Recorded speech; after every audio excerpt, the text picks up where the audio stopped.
내가 마시던 종이컵이나 줍는 주제에 내 구두 밑에 있으니까 가져가 보시지? 그 한마디가 내 자존심을 산산조각 내버렸다. 그 일이 있기 전까지는 말이죠. 아버지, 이 사람과 결혼할 겁니다. 도윤이의 말에 그의 옆에 선 여자가 우아한 미소를 지으며 저를 향해 정중하게 고개를 숙였네요. 처음 뵙겠습니다, 강 회장님. 박소연이었어요. 미스코리아 출신의 여배우라고 도윤이가 이미 귀띔해준 바 있었죠. 흑단처럼 빛나는 긴 웨이브 머리, 은은하게 반짝이는 다이아몬드 귀걸이, 한눈에도 명품임을 알 수 있는 드레스. 카메라 플래시 세례를 받으며 사교계에서 살아온 듯한 세련된 몸짓이 몸에 배어 있었어요. 그녀의 향수 냄새는 강렬했고 손끝에는 고급 매니큐어가 반짝였답니다. 우리는 호텔 라운지에 자리를 잡았어요. 소연이는 자리에 앉자마자 우아하게 다리를 꼬고 한껏 미소를 띄었죠. 마치 자신이 이 자리에 설 자격이 충분하다는 듯이. 도윤 씨와는 어떻게 만나게 되셨나요? 저는 차분히 물었어요. 지인의 소개로 만났어요. 첫눈에 반했다고 할까요? 소연이가 웃으며 대답했네요. 하지만 오랜 세월 수많은 사람을 만나온 제 직감이 속삭였답니다. 그녀의 눈빛엔 진심보다는 계산이 깃들어 있었죠. 도윤이에게 관심을 가진 이유가 무엇일까? 저는 마음속으로 물었어요.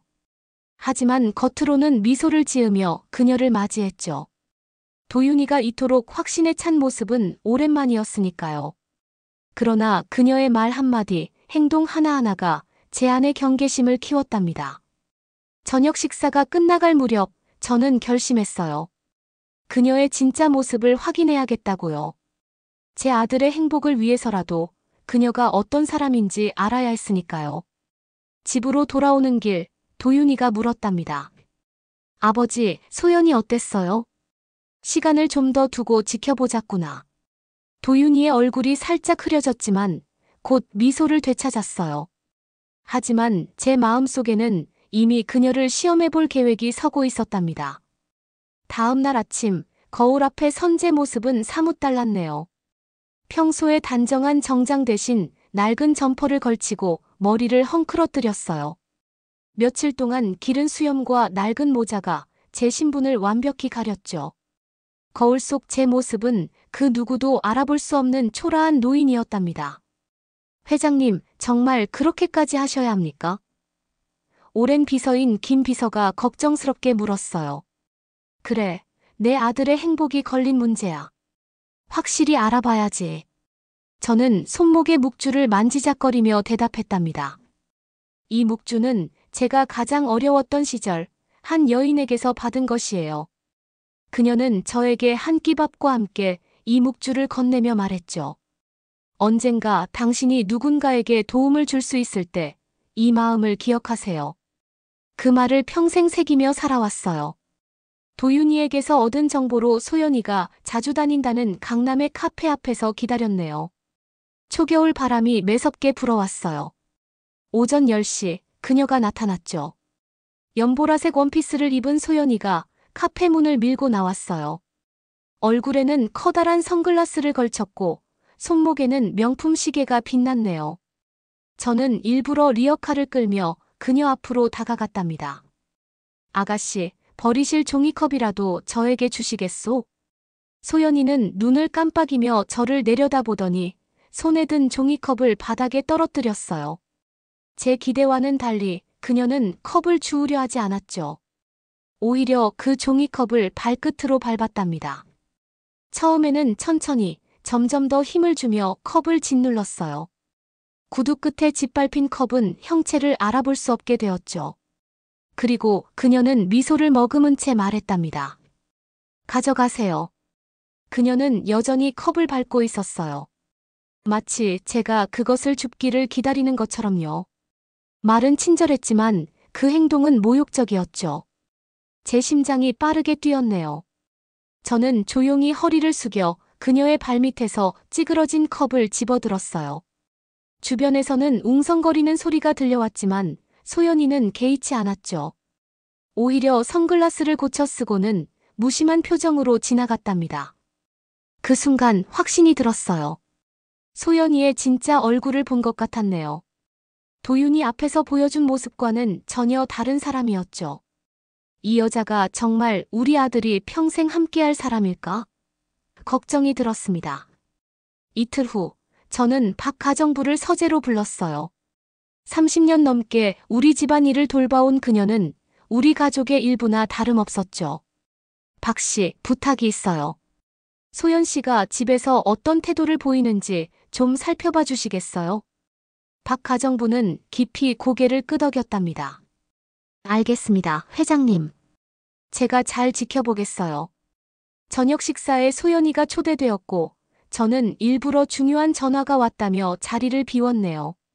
서재로 돌아온 저는 창문 너머로 정원을 바라보았어요. 비가 내리고 있었죠.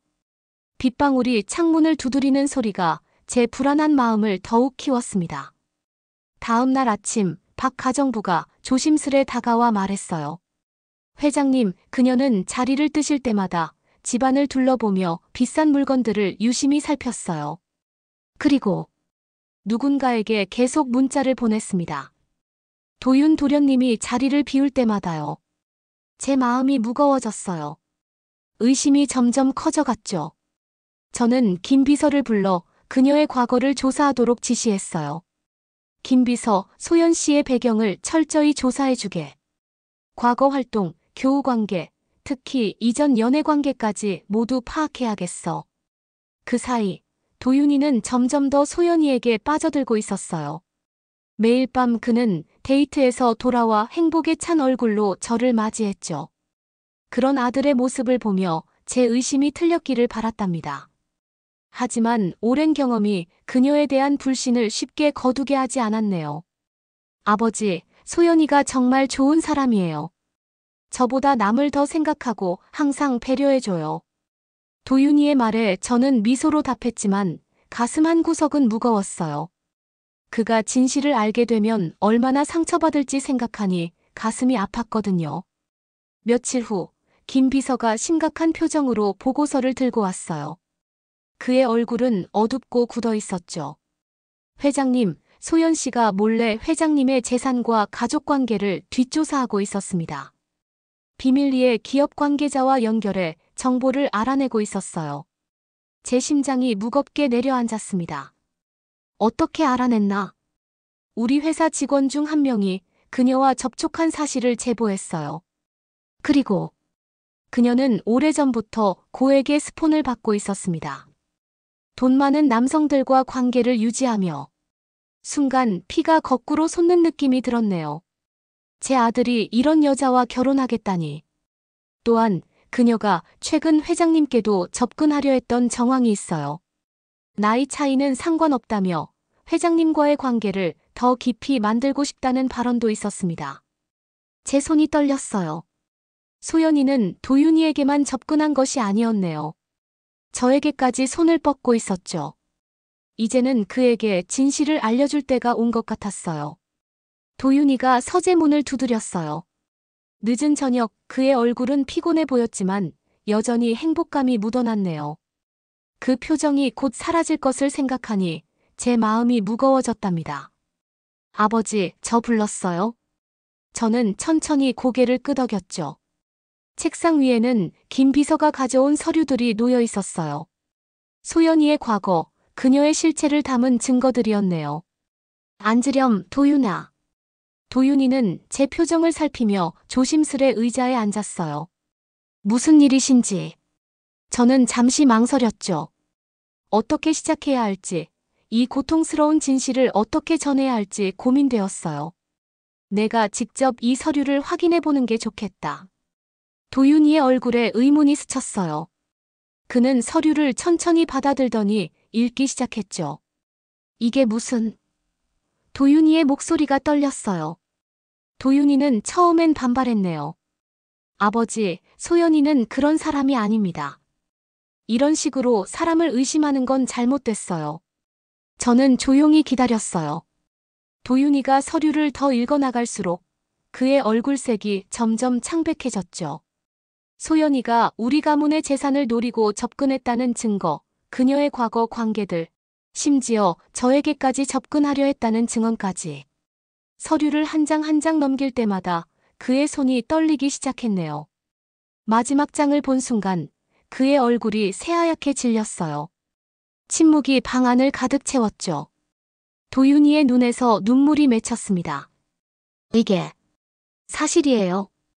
저는 조용히 고개를 끄덕였어요. 김 비서가 철저히 조사한 결과야. 모든 증거가 확실해.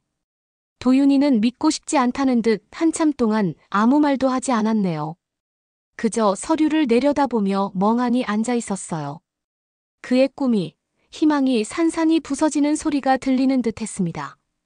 하지만 소연이는 그런 사람이 아니라고 생각했는데 도윤이의 목소리가 갈라졌어요. 제 아들의 상처받은 모습을 보는 것은 저에게도 큰 고통이었죠. 하지만 이것이 그를 더 큰 불행에서 구하는 길이었네요.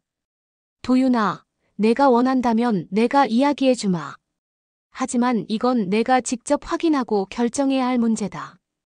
그날 저녁 도윤이는 소연이를 불러 직접 물었어요. 저는 멀리서 그들의 대화를 지켜보았죠. 소연이는 처음엔 모든 것을 부정했네요. 그녀의 얼굴에 당혹감이 스쳤고 눈물까지 보였어요. 하지만 결국 모든 증거 앞에서 무너졌네요. 그래요.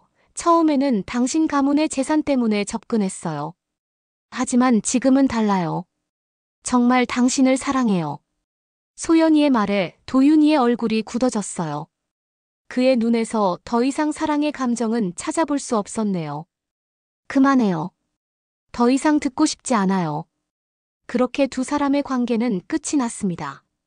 도윤이는 그날 밤 홀로 정원을 거닐며 오랜 시간을 보냈어요.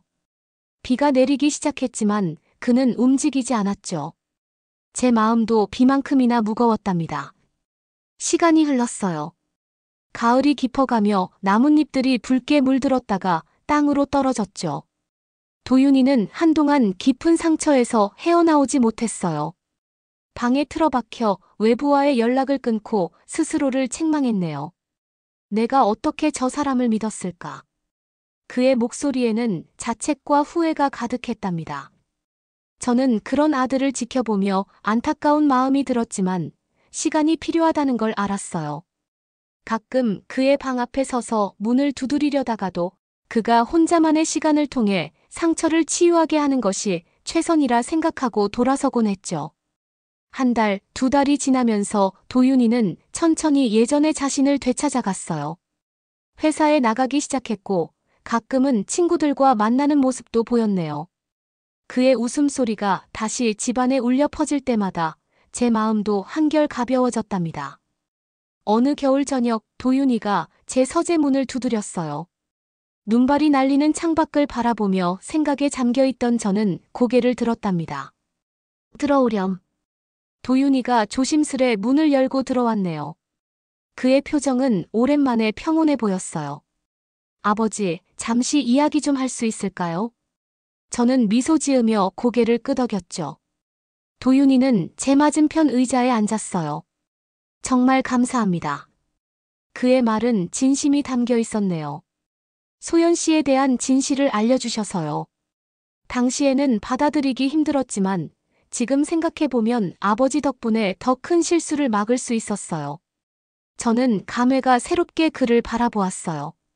마음의 상처가 아물면서 더 강해진 아들의 모습이 자랑스러웠답니다.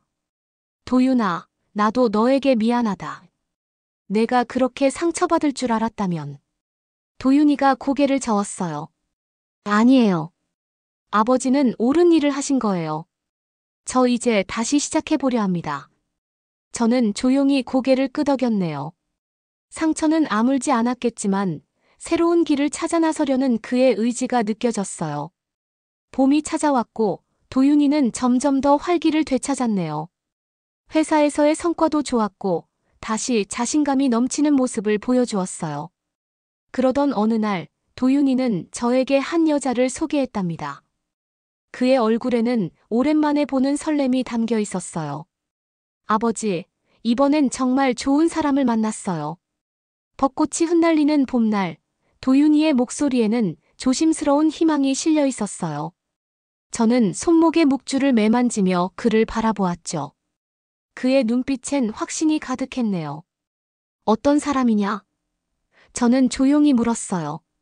도윤이의 얼굴에 미소가 번졌네요. 이름은 장지혜예요. 작은 도서관에서 일하고 있어요. 부모님이 안 계세요. 하지만 누구보다 따뜻하고 정직한 사람이에요. 저는 아들을 바라보며 고개를 끄덕였어요. 그의 목소리에 담긴 진심이 느껴졌죠. 소연이를 만났을 때와는 분명 다른 감정이었어요. 한번 데리고 와라. 봄비가 내리는 저녁, 도윤이가 지혜를 데리고 왔어요. 소연이와는 달리 지혜는 화려한 옷이나 장신구를 하지 않았죠. 단정한 원피스에 작은 진주 귀걸이만 하고 있었어요. 그녀의 미소는 수줍지만 따뜻했네요. 처음 뵙겠습니다, 강 회장님.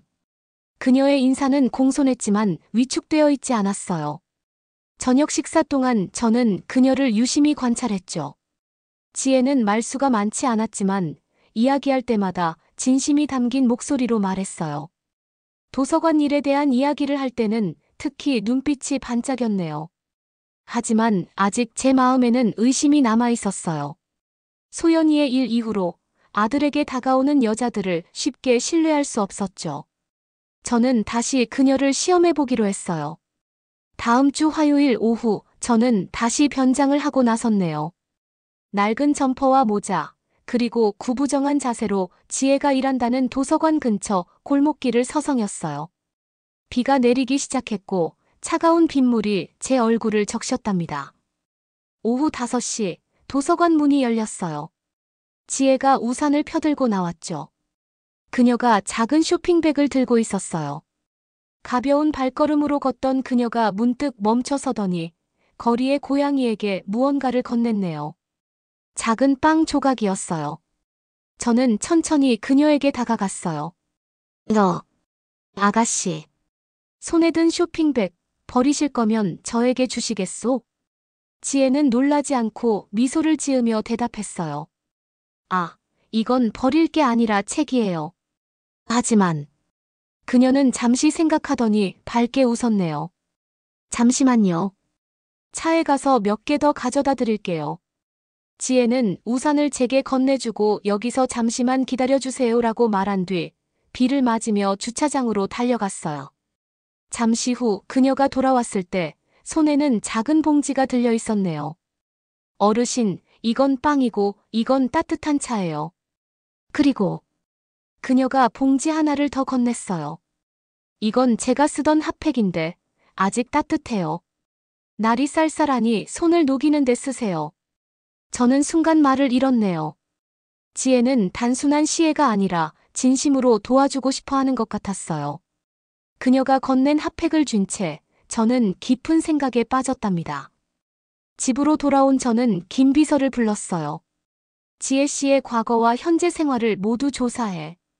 특히 주말에 무엇을 하는지, 어떤 사람들을 만나는지 알아봐. 며칠 후 김 비서가 돌아왔어요.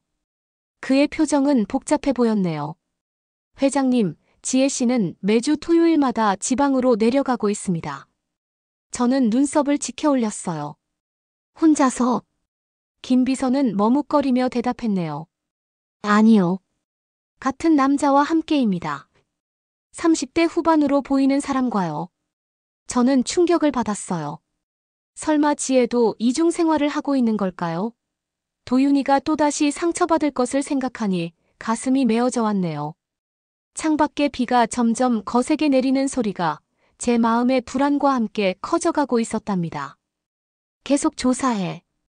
그녀가 내려가는 이유를 반드시 밝혀내야겠어. 다음 토요일, 저는 직접 지혜를 따라가기로 했어요.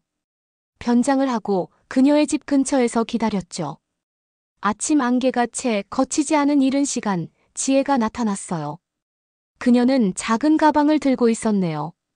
잠시 후 한 남자가 차를 몰고 와서 그녀를 태웠답니다. 저는 김 비서에게 신호를 보냈고 우리는 그들을 뒤따랐어요.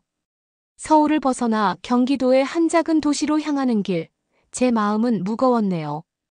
창밖으로 흐르는 풍경이 마치 제 복잡한 감정처럼 흐릿하게 번져갔어요. 2시간쯤 달려 그들은 한 병원 앞에 차를 세웠죠. 지혜와 남자는 병원으로 들어갔어요. 저는 김 비서와 함께 그들을 따라갔지만 병원 복도에서 놓치고 말았네요. 간호사에게 물어보니 병실 번호를 알려주었어요. 문 앞에 선 저는 잠시 망설였답니다. 손에 쥔 묵주가 제게 용기를 주는 것 같았어요. 문틈으로 지혜의 목소리가 들려왔죠. 어머니, 오늘은 기분이 어떠세요? 제가 좋아하시는 과일 가져왔어요. 저는 문을 조심스레 열었어요. 병실 안에는 지혜와 그 남자, 그리고 침대에 누운 한 여인이 있었네요.